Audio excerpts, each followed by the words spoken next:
Now, if we were to consider that another reality box or way of looking at things is if we are not in a simulation where everything is scripted, then I'm trying to figure out how else I could explain why things are the way they are.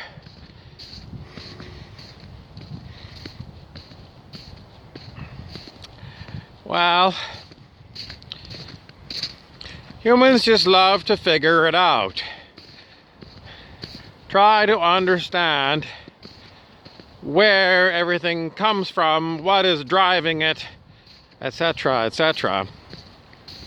Because we just love to know, well, how to tinker with things, to change things. And you get various lattice structures or plans or just theories about things, how they work, and then you go to work using the leverage on the theory in order to, change things, to create change, because humans are all about changing things. Most humans are trying to change things for the better.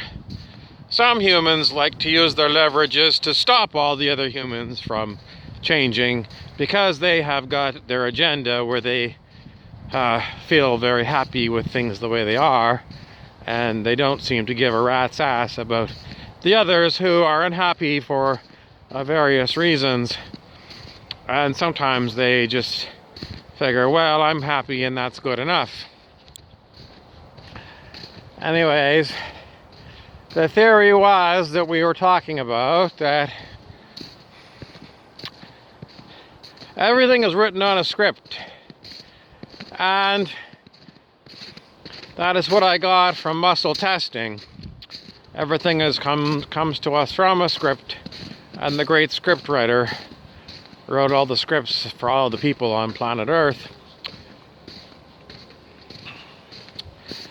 So, what else could it be?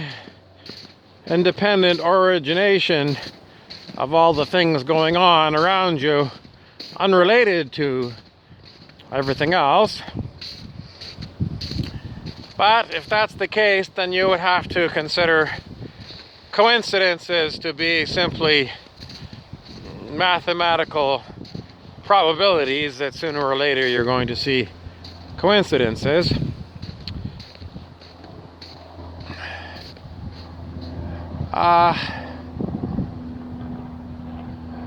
What would be a reason that you would notice a lot more synchronicities and coincidences happening than your memory said used to happen a long time ago? Well, if you were analyzing blackjack hands and you got a run of a lot of blackjack hands, a mathematician would say, well, that's what it is. And you're getting what you're getting, and you're getting what you're getting. And he would say it's actually an error in statistics to say, well, I got a run of 7 blackjacks in a row, and that is statistically impossible. That is incorrect, according to the mathematicians. Because it would only be if you had done a prediction beforehand of doing this run and saying, it was some infinitesimally small chance. But what you actually get is what you actually get, and the mathematicians are not going to say, well, you couldn't have got that because it's statistically very remote. You got what you got. And you got a run of 5 blackjacks. So maybe they would say, well, the reason that you're seeing all these synchronicities and coincidences is you've simply run into a time period when these are more prevalent. You see a lot more geese when you walk through a gaggle of geese than if you don't walk through a gaggle of geese. Well, what would be the nature of that?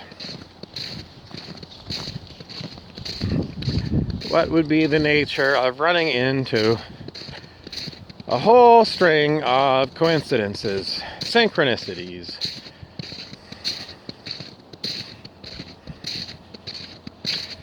Well,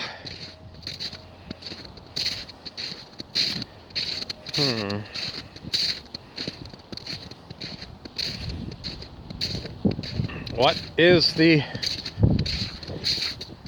synchronicity all about? The coincidences. You definitely notice them when they happen to you.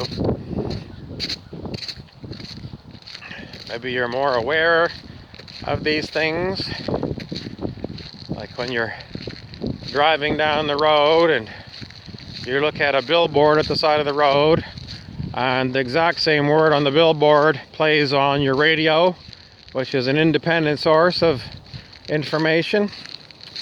That's what one of these synchronicities is. And if it happens once in a blue moon, you think, well, that's kind of cute, funny. But if it happens a lot, you'll just remember, I don't remember this being as frequent before. Now, and these synchronicities come and go.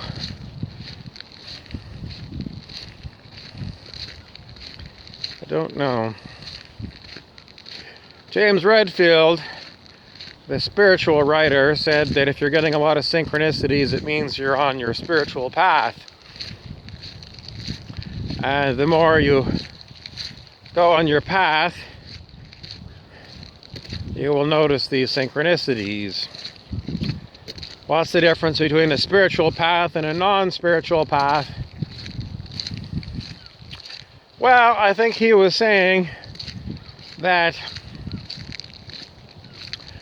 well, it was kind of a subtle feeling you would get if you ran into people and maybe it doesn't happen that much the way he described it to me.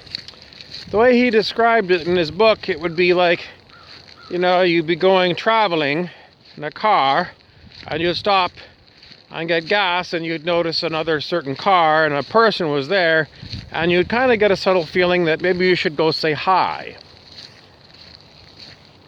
And let's take the case where you didn't act on that, and then the next time you pulled over, or the next 2 times you pulled over, there was the same car and there was the same person, and again you had sort of a feeling like maybe you should just go over and say hello or something.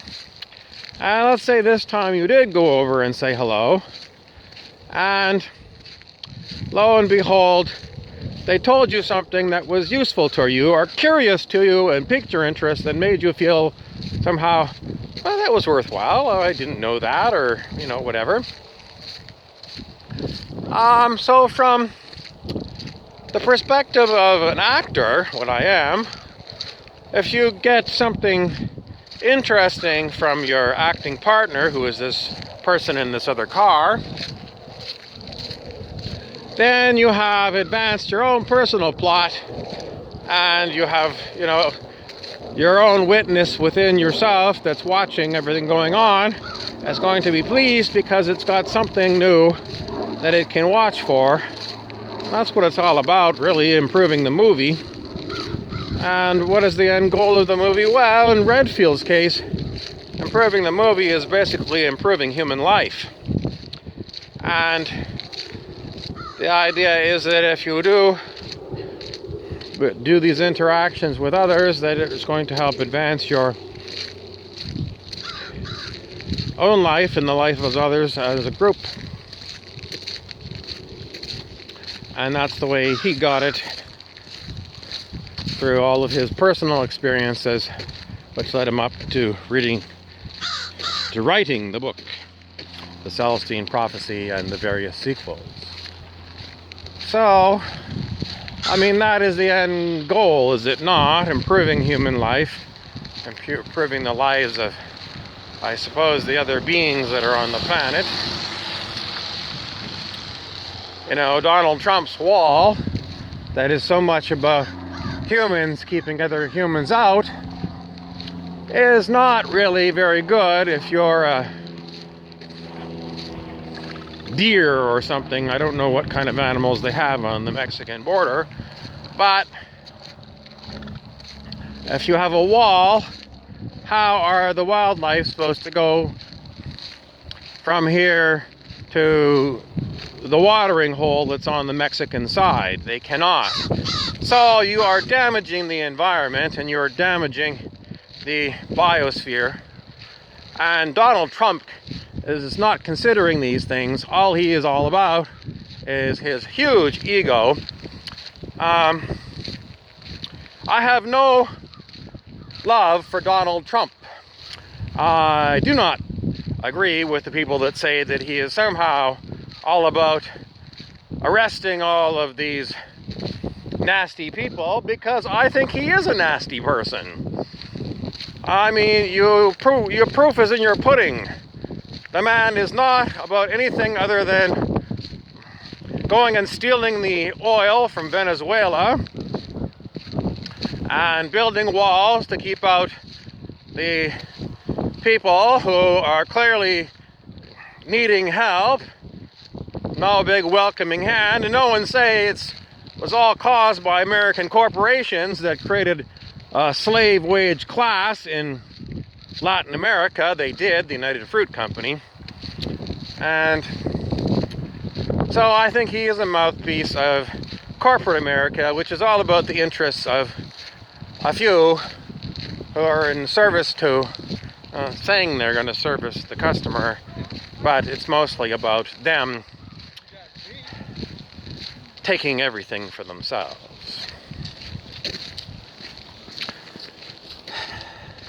I feel like I'm repeating myself, and you know, I don't know who is going to be converted to my way of thinking about it all. Because I rarely come across situations like what Mr. Redfield said to advance myself in this manner.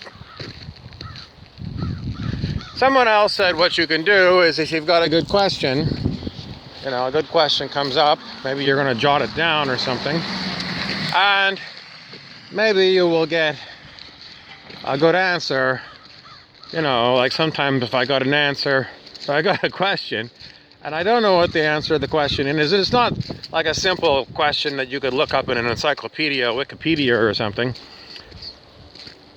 It's not that kind of a question.